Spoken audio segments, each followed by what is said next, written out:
Good morning, my dear students, my dear aspirants. We are again back in your own channel, Biology Nagari, with a very unique topic and very influential topic, which is a mammalian mammary gland, or we can say breast. Basically, in this lecture, we are going to talk about the internal structure of breast, or we can say mammary gland. How this lactation is being processed in a mother's body after parturition. Let's start. This I have drawn a diagram for a better understanding for you, that how can you understand better from this diagram. Let's start. Basically what happens? There are basically two things which are making a mammary gland. One is the fat and second is the glandular tissues. Basically this breast or mammary gland is made up of glandular tissue, and secondly the fat. There are two things which are forming the breast or mammary gland. First one is the glandular tissue, which is further divided into 15 to 20 lobes. Now see here, these glandular tissues, this is a portion of glandular tissue which is divided into many lobes. Okay, basically these are 15 to 20 in number. Okay, for a better and a huge explanation, I have drawn only 3 lobes here. Okay, these are the lobes in which the glandular tissue is divided, and secondly the fat. These are the fat lobules. Okay, now these lobes in which the glandular tissue is divided contains many alveoli. These are the alveoli. Basically, these are the alveoli. What is the alveoli? Basically, alveoli is nothing, just the bunches of cells. Okay, these are the bunch of cells. Now, these cells of alveoli, in the influence of prolactin, when there is an influence of prolactin hormone in the mother's body, these cells of alveoli starts making or formation of mother's milk, which is also known as colostrum, in the lumen of alveoli. The green colored portion is the lumen of these alveoli, and the cells of alveoli, in the influence of prolactin, is going to formation of a mother's milk or colostrum and store it into the lumen of alveoli. And after the influence of oxytocin hormone, when there is an oxytocin hormone's influence in the mother's body, these alveoli is starting to release this mother milk into the mammary tubule. These all are the mammary tubule, and these mammary tubule further continues in the mammary duct. These are the mammary duct.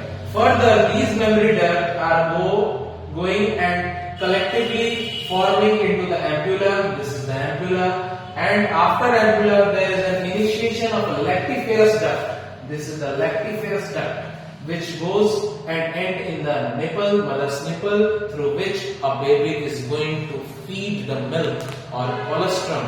And we know that a mother's milk or colostrum is a very high rich in IgE antibiotic, which is very much beneficial for a baby. Why? Because this antibiotic, basically the mother milk is also known as colostrum, and these colostrum having IgA antibiotic, these antibodies are very much beneficial for the infant or a baby, because these IgA also works as an immune system, or these IgA will be helpful for the baby to fight against the several viral infections, fevers and many more. Okay, this was the mechanism of internal mammary gland, how this lactation is going to be. So we have seen that there are two influence hormones.